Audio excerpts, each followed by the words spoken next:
Hey guys, thanks for tuning in to another video on ForgottenWeapons.com. I'm Ian McCollum, and I'm here today at the Royal Army Museum in Brussels, part of the Belgian War Heritage Institute. We're taking a look at some of the particularly rare and interesting firearms in their reference collection. And this one is perhaps the very rarest pattern of FN49 rifle. This is an FN49 sniper from the Belgian Congo Force Publique. Now, the Belgian Congo was, of course, a Belgian colony until 1960, when Congo received its independence. And up until that time, military security was enforced in the colony by the Force Publique. This consisted of about 25,000 men. Its officers were all white Europeans, mostly Belgians, but also a few other Western Europeans. Its NCOs were then half European whites and half native Congolese black soldiers, and the enlisted men were all native Congolese. This was an organization that was equipped at the time with mostly 1930 Mauser rifles until they ordered FN49s. They purchased a total of 2,795 FN49s for the force. Those were delivered in between 1951 and 1954. So they got 1,500 rifles in 1951, they got another 1,100 rifles in 1952, and then they got an order of 185 sniper versions in 1954. Now, all of these were actually AFNs, not SAFNs. These are the full auto capable version of the FN49. And this particular one, interestingly, was actually not one of the original snipers. It is one of the 1952 contract guns that was later converted into a sniper pattern for the Force Publique. So let's take a closer look at some of the markings and the few little details that make this distinctive to the Belgian Congo. Basically, all of the FN49 contracts had one crest or another on the top of the receiver, and the most distinctive thing about this is that crest. So we have the lion and the crown for the Belgian Congo, and then the marking below is FP for Force Publique, 1952. And that date obviously indicates this is part of the 1952 delivery, as does the serial number. We have that serial number there on the side of the receiver, as well as the top cover and the stock, and that puts this rifle right at the very beginning of that second delivery. And of course, all of the FN49s, well, there's our serial number again, and then all the FN49s were made by FN in Herstal, Belgium. In addition to that crest, the Belgian Congo contract guns are all chambered in 30-06 caliber. They will all have stock recoil bolts here. The muzzle is just this plain cap.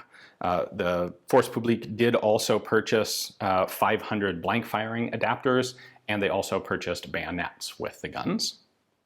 These are all AFN models, so they have a selector switch here. You'll notice the little proprietary thread screwdriver thing there. That is because the guns were essentially locked in the semi-auto mode. The armorer was the only one under Belgian Army regulations, the armorer was the only one in a squad with the tool to allow you to unscrew that so that you could switch the rifle into automatic mode. Needless to say, a 30-06 like this in a traditional wood stock is not the most practical or controllable rifle in full auto. The 10-round magazine kind of limits its utility in full auto, and much like the M14 and also many of the FAL rifles in military service, these were generally locked in semi-auto, certainly more practical in semi-auto, certainly more practical in semi-auto as sniper rifles. This uses the standard Echo mount. It is a quick detach scope, so I can unscrew these two thumb wheels and lift that right off. We've got a pair of round lugs that lock into the scope base right there. Also, while we're here, I'll point out the cheek riser was a standard element in FN factory sniper rifles. That just brings your cheek weld up so that it's properly in line with the scope.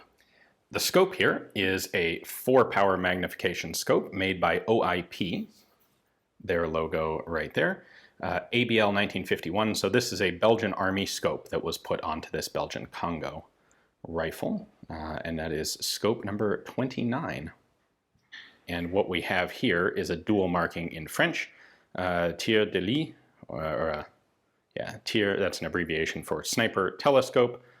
And then we have essentially the same thing abbreviated in Dutch. The windage and elevation dials on these scopes have really good positive clicks on them, which is kind of cool to see. And then a BDC that runs out to 800 meters. And the reticle in that scope is just a very simple German post. It is worth noting that you can drop down under the scope mount to still use the iron sights. Within just a couple of years of the arrival of FN49s in the Belgian Congo, they began to be replaced by FALs. So starting in 1955, the Force Publique began acquiring FAL rifles. They also, right in this time period, were getting Vigneron submachine guns, all of which would be used by the organization up until 1960, when Congo got its independence. The province of Katanga seceded from the rest of the Congo, and civil war broke out. And civil war would last a number of years. It's still not a particularly safe area to this day.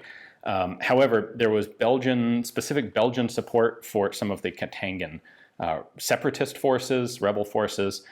The arms of the Force Publique pretty much evaporated into the Belgian Congo and were used by forces on both sides of the Civil War and got their way into much of the rest of Central Africa at the time, well, after the Civil War ended. So these are rifles that are still found throughout Africa today. This is part of the reason that these are so rare in Western collections today, is because they never really came back from the Belgian Congo. They were used there and then went into basically rebel and individual hands and were never exported in any quantity at all. It's also interesting to point out that the Katangan Rebellion is like the one place in military history where you'll actually see both sides of an armed conflict using FN49s, because the UN sent a peacekeeping force to Katanga that included a contingent of Indonesian soldiers, and the Indonesians had also purchased FN49s, which they brought with them, and so you ended up with FN49s on both sides. At any rate, these are, as I just said, extremely rare today, so a big thanks to the Belgian Army Museum for giving me access to this one to show to you guys. If you are ever in Brussels, I would highly recommend taking some time to stop by and check out the museum.